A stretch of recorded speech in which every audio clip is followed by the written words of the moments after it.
माणसाची मॅच्युरिटी कशावरून ओळखावी असं मला वाटतं, तर जेव्हा तुमचे कुणाशीही मतभेद होतात, त्या मतभेदांनंतर सुद्धा तुमचं नातं त्या व्यक्तीशी तसंच चांगलं निकोप राहतं. म्हणजे हल्ली होतं काय, जर आपण आपलं मत मांडलं आणि समोरच्या व्यक्तीच्या मताशी ते जुळत नसेल, वेगळं असेल, तर लगेच त्या माणसाबद्दलच मनात आडी धरली जाते. माणूस चांगला आहे, त्याचे विचार वेगळे आहेत, त्याची मतं वेगळी आहेत. प्रत्येक वेळी समोरच्याचं मत आपल्या मताशी जुळेलच असं होऊ शकत नाही. ह्या साध्या साध्या गोष्टी असतात खरं तर. पण आपण म्हणतोय त्या मतापेक्षा समोरचं काहीतरी वेगळं म्हणतंय म्हटलं की त्या माणसावर फुली करायची.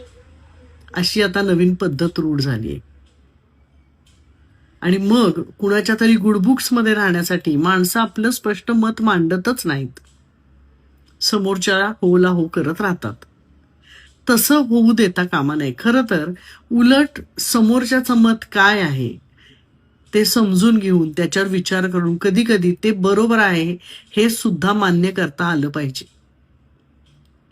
आणि समोरच्याचं मत आपल्या मतापेक्षा वेगळं असेल तरीही आपण त्या मताचा आदर करू शकलो, ते ऍक्सेप्ट करू शकलो आणि त्या व्यक्तीला आपल्या आयुष्यात आहे तसं स्थान